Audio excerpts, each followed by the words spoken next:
किन्नर कल्याण board की आज बैठक थी। आज़ादी के बाद पहली बार बिहार में किन्नर कल्याण बोर्ड की बैठक बुलाई गई। यही सबसे बड़ा परिवर्तन है कि बिहार के अंदर में किन्नर समुदाय जिसको ऑफिस में नहीं घुसने दिया जाता था, आज उनको मंत्रालय बुलाया गया। आदरणीय मंत्री डॉक्टर साधना गुप्ता जी ने हम लोगों का सम्मान किया। आदरणीय अपर मुख्य निदेशक श्रीनिवासन जी ने हम लोगों का सम्मान किया। और ये सबसे बड़ी जो इसका सबसे मुख्य उद्देश्य है कि आज अगर भगवान नरेंद्र मोदी जी नहीं होते, जिन्होंने ट्रांसजेंडर प्रोटेक्शन एक्ट पास नहीं किया होता, तो किन्नरों को कभी सचिवालय में प्रवेश नहीं मिलता।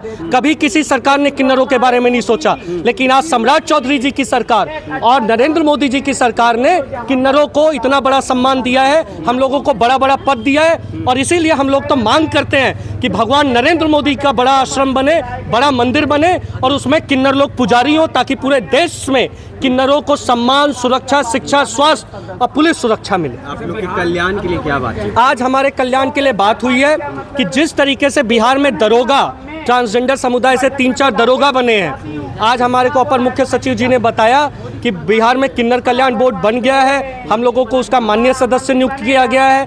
अब जल्दी ही परिवर्तन होगा और बीपीएससी के माध्यम से ट्रांसजेंडर समुदाय के लोग एसडीएम और डीएसपी दिखेंगे आपको। जी, बिहार में सम्राट चौधरी की सरकार है, क्या लगता है नरेंद्र मोदी का मंदिर बनाएगा? अगर सरकार हमारे भगवान नरेंद्र मोदी जी का मंदिर नहीं बनाएगी तो हम लोग भीख मांगेंगे। हम लोगों को पैसे की कमी नहीं है, हम लोग और मंदिर यही बनाएंगे। स्पष्ट तौर पे कहना चाहते हैं, नर नाहर श्री नरेंद्र मोदी का भव्य मंदिर बनाएंगे। हम कसम राम की खाते हैं, हम मंदिर पटना में बनाएंगे। लोगों का समर्थन पूरा समर्थन है, पूरा समर्थन है। जब सरकार का ही समर्थन है, स्पष्ट है सरकार का समर्थन है, हम लोग सरकार है, बिहार किन्नर कल्याण बोर्ड सरकार है, मंदिर हम बनाएंगे। कैसा महसूस? बहुत खुशी है, ये खुशी के आंसू है। आप देख सकते हैं, बहुत खुश है कि किन्नर समुदाय के लोगों को सचिवालय में माननीय मंत्री जी ने सम्मान किया, हम लोगों को बराबर की कुर्सी पर बिठाया।